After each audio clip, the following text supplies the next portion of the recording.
ബൂത്തിലാണ്. ആളുകൾ വന്ന് ബൂത്ത് കുറച്ചപ്പുറയാണ്. നമുക്ക് ഈ തെരഞ്ഞെടുപ്പ് ബൂത്തിലേക്ക് പോകുന്നതിന് മുന്നോടിയായി പ്രവർത്തകരെയൊക്കെ സംഘടിപ്പിച്ച് എല്ലാ രാഷ്ട്രീയ കക്ഷികളും ഇവിടെ ഇങ്ങനെയുണ്ട്. എങ്ങനെയുണ്ട് ചേട്ടാ പോളിംഗ് ഒക്കെ?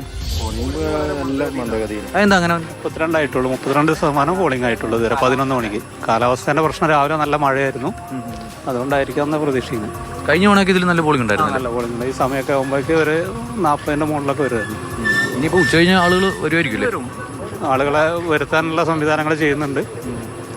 ഒക്കെ അടുത്തുള്ള തന്നെയാണ്, അതുകൊണ്ട് വരാതിരിക്കില്ല. അവിടെ ആകെ എത്ര വോട്ടർമാരുള്ളൂ? ആകെ 612 വോട്ടർമാർ. ഇതിപ്പോൾ എത്ര എണ്ണം വന്നിട്ടുണ്ടാവും? ഇതിൽ 2 ബൂത്താണ്. അതിലൊരു ബൂത്തിൽ 203 വന്നിട്ടുണ്ട്.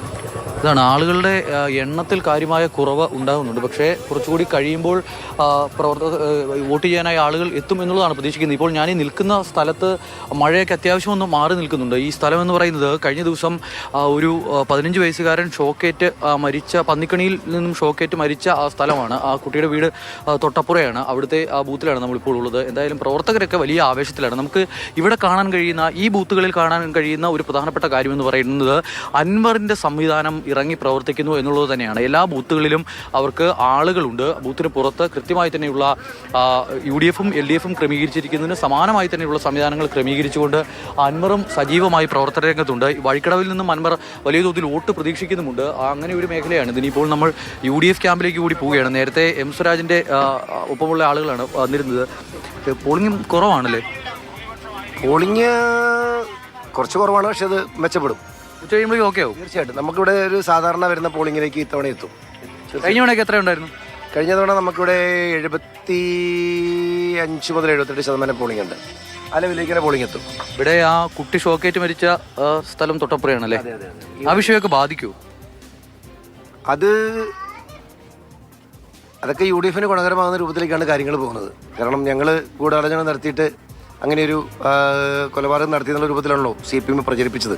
CPM-ൻ്റെ സംസ്ഥാന സെക്രട്ടറിയും അതുപോലെ തന്നെ വനമന്ത്രിയും ഒക്കെ ആ രൂപത്തിലാണ് പ്രചരിപ്പിച്ചത്. പിന്നീട് അവർക്ക് അവരുടെ നിലപാട് തിരുത്തേണ്ടി വന്നു. അതൊക്കെ വലിയ രൂപത്തിൽ ഈ പ്രദേശത്ത് ചർച്ചയായിട്ടുണ്ട്. അതൊക്കെ വോട്ടിങ്ങിൽ പ്രതിഫലിക്കും. ആര്യാടൻ ഷൗക്കത്ത് മികച്ച വിജയം ഈ പഞ്ചായത്തിലും ഈ ബൂത്തിലും നേടും. അതാണ് UDF ക്യാമ്പിൽ നിന്നുള്ള പ്രതികരണമാണ് കേട്ടത്. നമുക്ക് തൊട്ട് പിന്നിൽ കാണാൻ കഴിയുന്നുണ്ട് വലിയ ഒരു മലയാണ്. ആ മലയിൽ നിന്നും ഇങ്ങനെ മഞ്ഞ് അരിച്ചരിച്ചിറങ്ങുന്നത് നമുക്ക് അവിടെ കാണാൻ കഴിയുന്നുണ്ട്. നല്ല തണുപ്പൊക്കെ ഉള്ള ഒരു പ്രദേശമാണ്, മലയോരമാണ്. വന്യമൃഗ പ്രശ്നം എന്ന് പറയുന്നത് ഇവിടെ ഏറ്റവും അധികം ആളുകളെ ബാധിക്കുന്ന പ്രശ്നങ്ങളിലൊന്നാണ്. ആ കുട്ടിയുടെ മരണമടക്കം നിരവധി പ്രശ്നങ്ങൾ ഇവിടെ നിരന്തരമായി ഉണ്ടാകുന്നതാണ്. രാത്രിയൊക്കെ ആയിട്ടുണ്ട് എങ്കിൽ ഇതിലെ ബൈക്കിലൊന്നും പോകാൻ പോലും കഴിയാത്ത പല പല വിഷയങ്ങളുണ്ട്. അതൊക്കെ പല രീതിയിൽ മുന്നണികൾ ഉപയോഗിച്ചിട്ടുണ്ട്. ജനങ്ങൾ അതിനെയൊക്കെ എങ്ങനെ വിലയിരുത്തും?